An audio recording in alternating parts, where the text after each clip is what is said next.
to Biter's Vacation Week episode where I, your zombified 30-something Brian, am running this show all by myself, all alone, and while Diane is on vacation in lovely Hawaii, I get to do things however I want and completely off-kilter to drive her absolutely up a wall as she's listening to this episode on a beach. I'm sure she's watching her feed for it. So how is everybody? That was season 2, episode number 2. We all fall down on Fear the Walking Dead.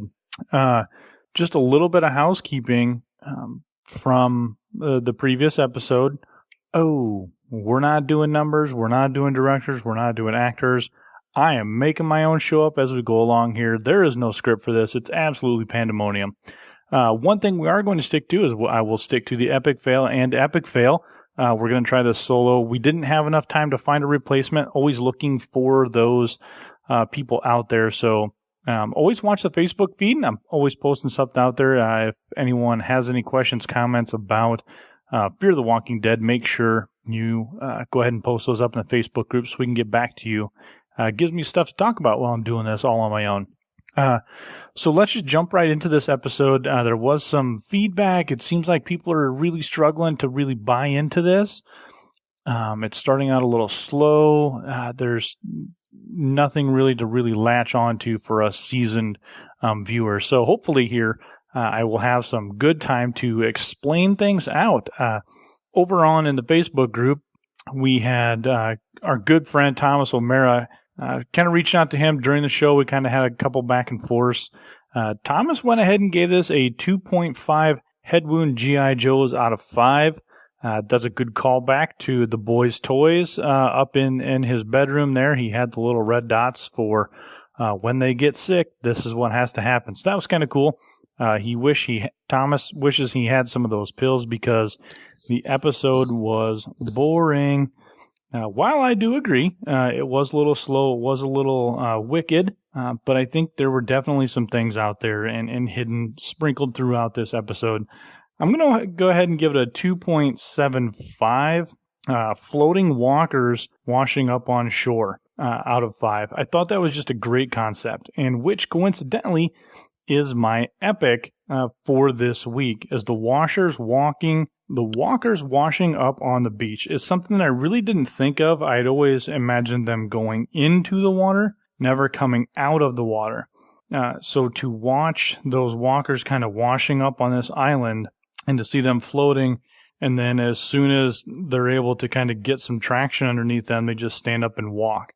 And as cool as this wildlife refuge was, had that fence up there to protect the kids with the cold open, you thought, oh no, these kids, they're going to be chased out of here by walkers.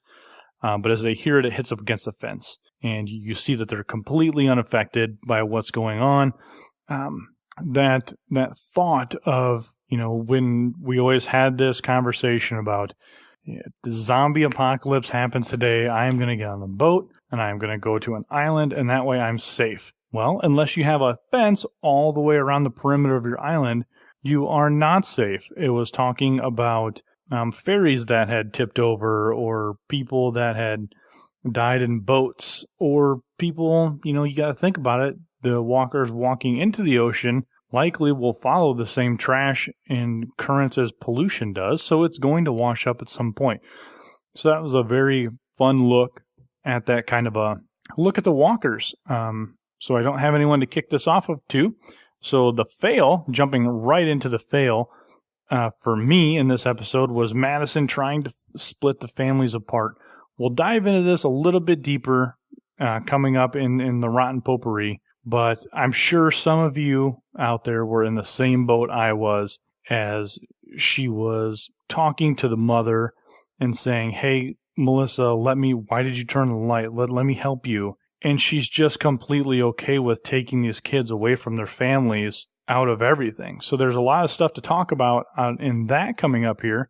And then the epic fail for me was Daniel going through Strand's things. Where was Strand? Why was he gone for so long? He couldn't hear upstairs in the loft up there, the crow's nest, that all this was going on down there. He was picking the locks and moving the cushions and doing all of this. And why wasn't Daniel that afraid to be caught by Strand going through the things? So that was just really kind of odd to me. I do think that Daniel kept that gun. I don't think he put it back in the safe to lock it back up. I think Daniel went and he took that gun and he has it hidden somewhere on the boat. So I'm going to wait and see where that's going to pop up again as soon as Strand realizes he's gone. It looks like they're going down by Tijuana somewhere down there, down south beyond San Diego into Mexico. So it's curious to see where these maps, where this rifle is all going to come into play, this automatic weapon. It wasn't just a shotgun. It wasn't just a handgun. That was an automatic rifle. So it'll be curious to see where this all comes into play. It looked like he had about a 30-round, 45-round clip on there. So Strand isn't everything we thought he was, or maybe he is exactly who you thought he was. So we're going to make sure we want to talk about that. The episode title, We All Fall Down. So this one had two different meanings to me. The first one right off the bat was when the families are together inside the house, the little girl is dancing around and she's doing Ring Around the Rosie, Pockets Full of Posies. She asks what posies are for, and then she gets a history lesson that, when people were sick and they were going to die, they didn't have medicine, so they gave them these flowers because they smelled really good, and it was supposed to be kind of a placebo effect. So that was We All Fall Down. But it's the constant reminder throughout the episode that humanity has fallen. This is the end of the earth, and we are all going to die. Whether we die on this island, whether we die on this boat, there is no safety. We are all going to die. We will all fall down. So to me, I enjoyed the subtle meanings and the little hints throughout this episode. If you see some, if you reach out, let us know, tell us some that we might have missed or I might have missed. There's always stuff going on in this episode. There's always stuff. I always like, 3, 4, 5 days later when we see more new stuff coming up and later out that kind of leaks out, little hidden things that are out there. So We All Fall Down, 2.5, 2.75 out of me, 2.5 from Thomas.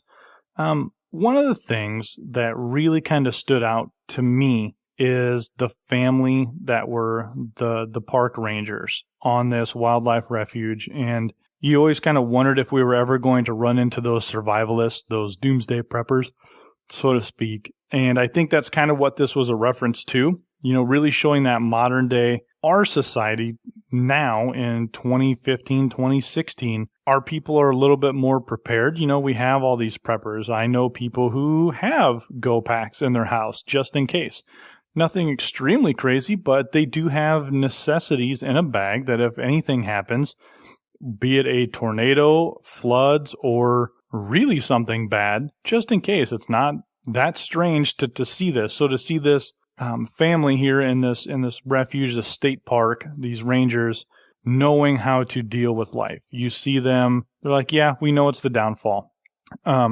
Travis is talking with the father, and we know how far everything west of the Rocky Mountains is completely destroyed, that he knows. So it's pretty safe to assume that the rest of the country is done, because he's talking about losing contact with the other ranger stations and learning that it was napalmed from Seattle all the way down to San Diego. The entire western coast has all been leveled. So that's something to really see. And you really see Travis start to understand that the world really is over. And I think this episode really was kind of back and forth to Travis a lot. Travis's ideas and thoughts about season 1, where he was helpful and they weren't dead. They were just sick and we can help people, and he wanted to see the good in everybody.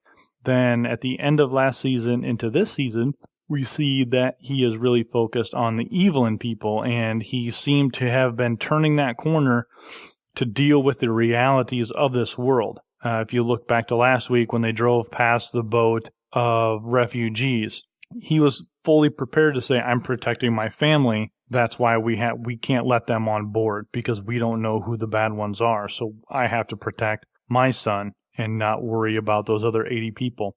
And it seemed in this episode, Travis was a little bit different. It seemed that he was kind of going back to his season 1 mentality, that, he was watching his son used the pickaxe on the walkers on the beach along the fence. And he just seemed to have a problem with that. He didn't understand why he's watching his son have fun, just taking care of these walkers and really kind of doing that, which I think that was his own release, his way to deal with it. But I also think he's hurting himself in the long run and enforcing that understanding, that component of being able to deal with people and kill walkers. I think he's going to do more harm than good. Maybe he's going to wind up being the Carl, so to speak, that this was his turning point, and deep down he hurts. On the outside, he puts up a strong exterior, but inside he's really hurting and still can't move past his mother.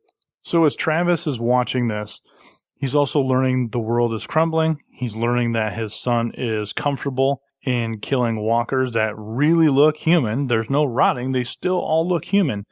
And as he's out, fixing fences and mending things, and he's trying to understand why this family isn't going anywhere, the father makes the comment that I would rather die with my family than die somewhere else. And I don't think he really paid too much attention to that. It was really kind of, this is my home. This is where we are. We're very prepared. You've seen they had gardens. Clearly they had their own power source, whether it be from solar or somewhere else, generators.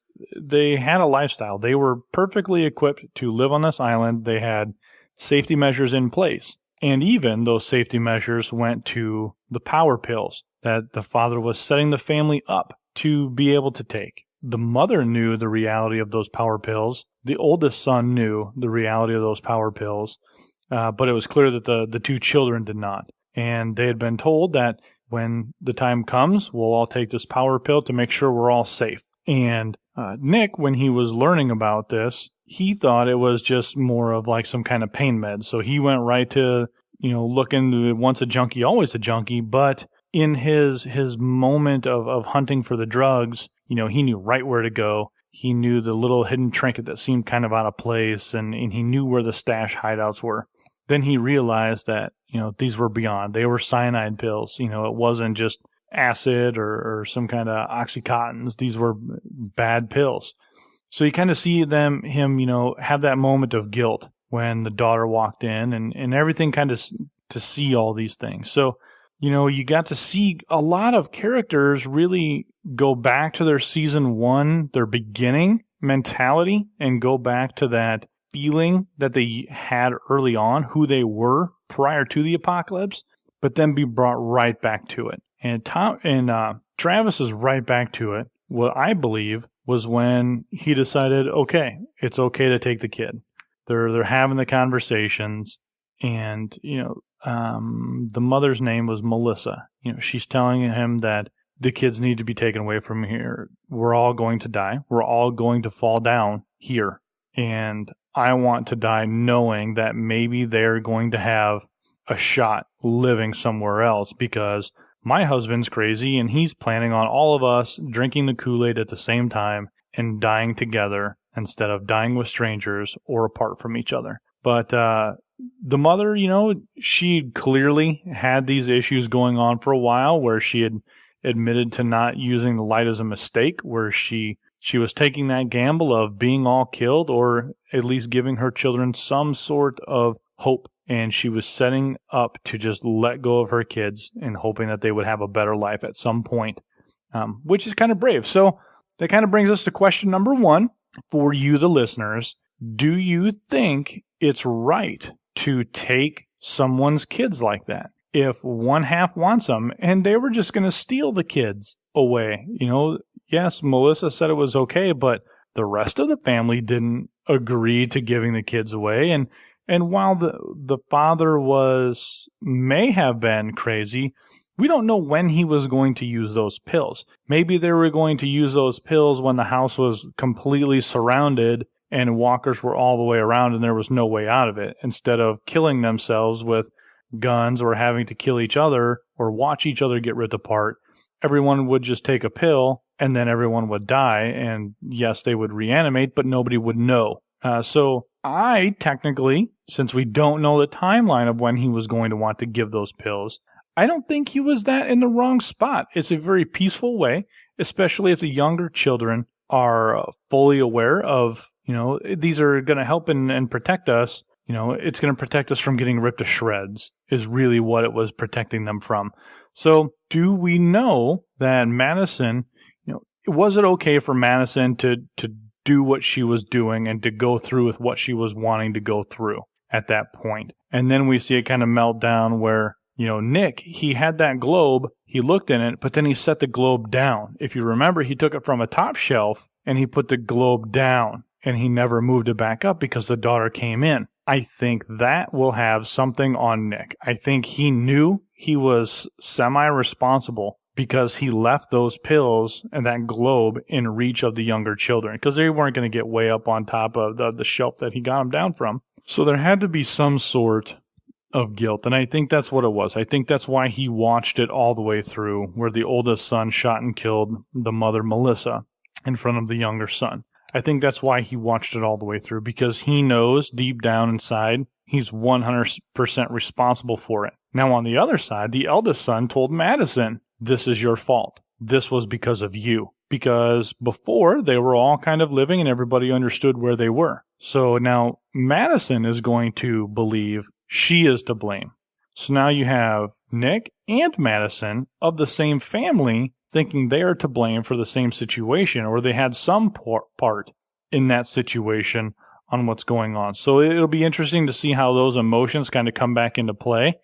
Does it make them harder and progress their character, or does it make them softer and regress their character back into season one? Because those, I think, are someone that, we didn't see develop like Travis and his son.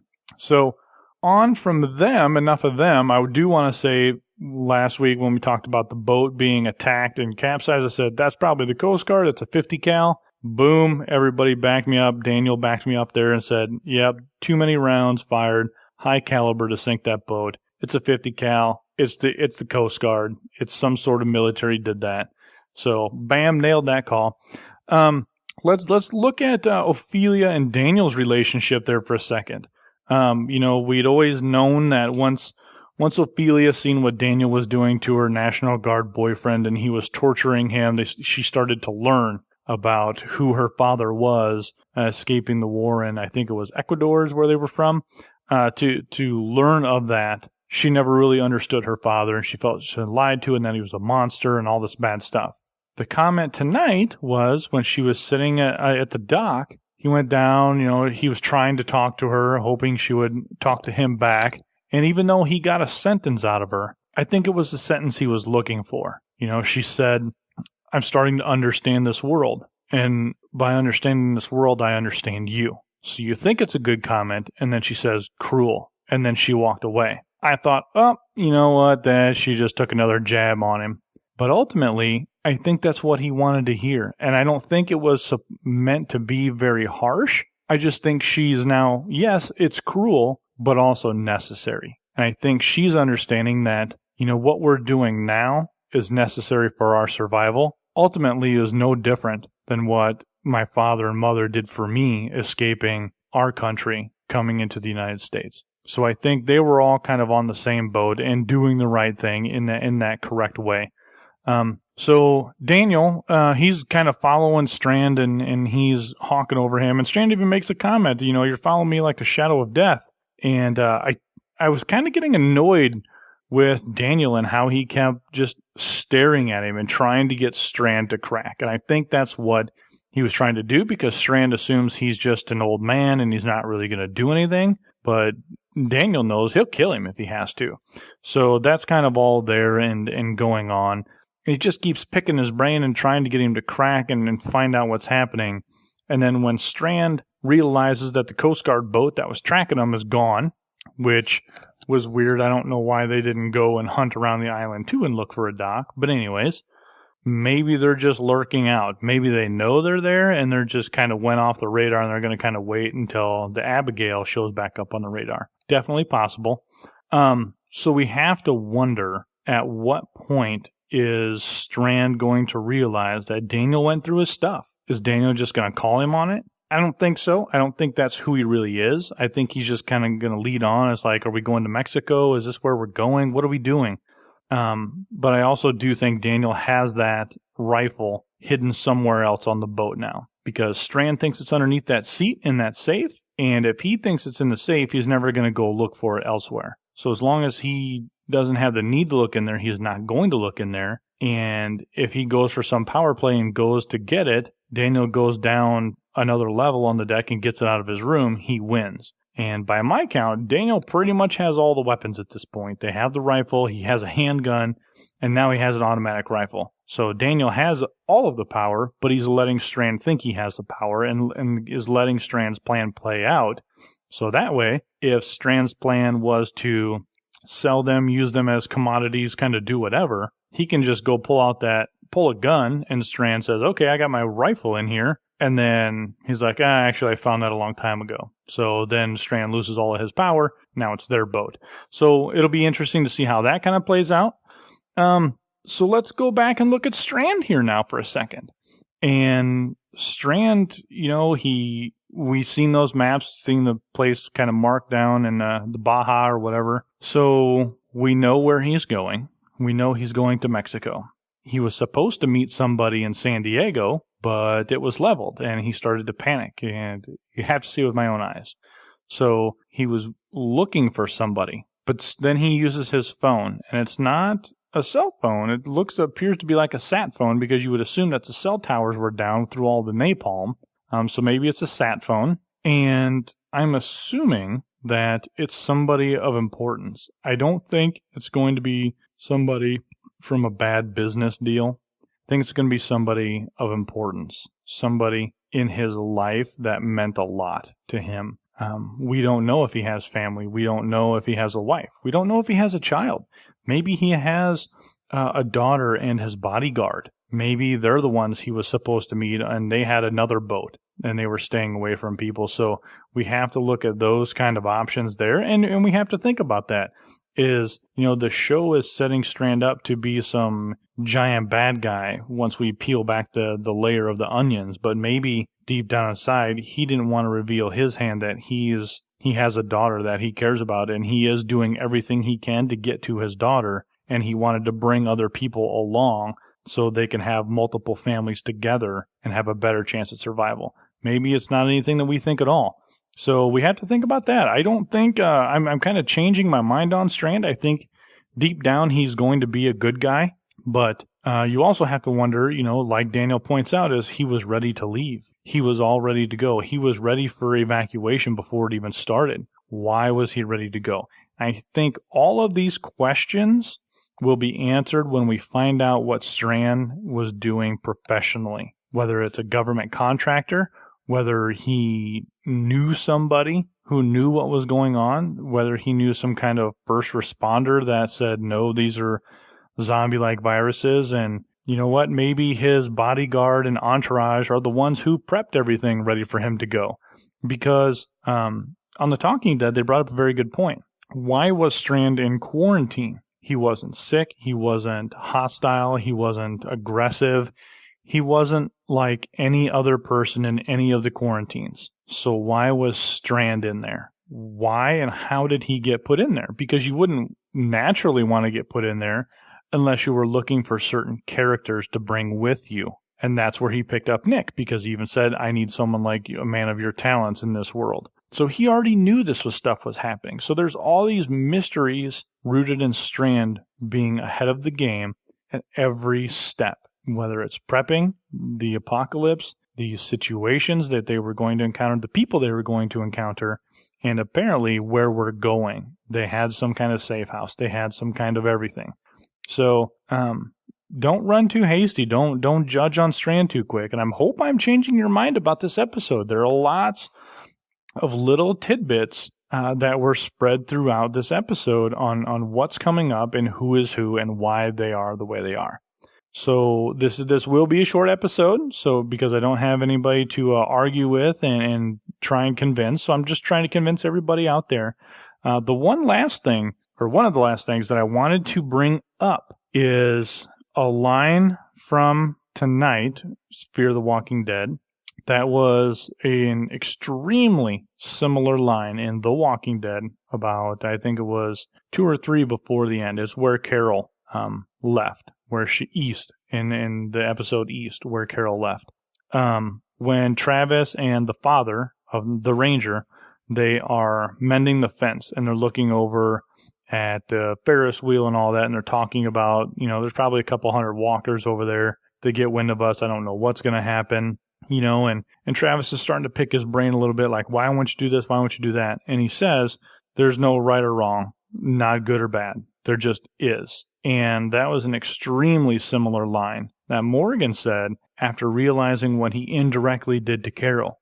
When Rick was talking about, is it right or is it wrong? Is it good? Is it bad? He said, there is no right or wrong anymore. There just is. So I thought that was really kind of interesting that my ears just kind of picked up on it, that it was almost word for word the identical line that both of them said at the same point. And that really is true of this world. There really isn't a right or wrong anymore, because that's all a point of view. Law doesn't exist. Morals don't exist to some degree. So whether it's right or wrong, it's completely pointless to argue that you need to just do. You do or do not. There is no try, Master Yoda.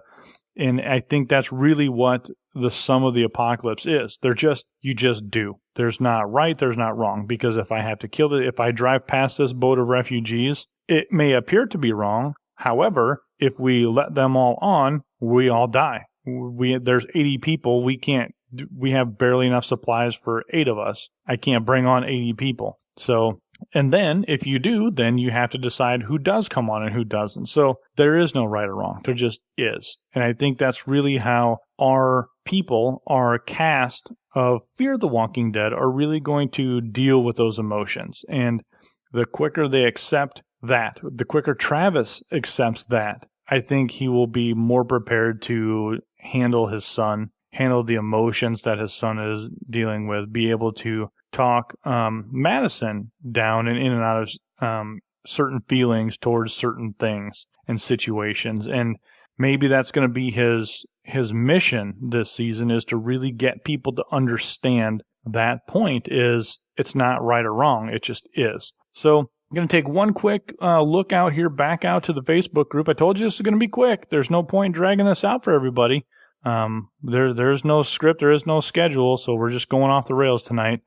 Doesn't look like anybody else is out there. We got a lot of views here going on. I can see when you guys click the post. So make sure after this, if you think I'm crazy, if you think I changed your mind a little bit on this episode of being dull and dead, while it may have been dull and dead, there were those components kind of sprinkled out through this. And as I talk about it, I even got more excited about this episode as I was talking it through right after that. And so there's a lot out there. Reach out. Let me know if I'm crazy or if I'm smart or if I changed your mind a little bit. I hope I did. I hope I at least raised you a half a point from your rating. And I look forward to communicating with everybody throughout the week. Hopefully Diane will have some cool pictures of Hawaii to share with us all. And as always, take it, and this is going to be a first for the show, our sign-off is going to be completely together and cut. Everyone's going to be in sync because there's only one of us on. Take it, one dead day at a time. Take care, folks.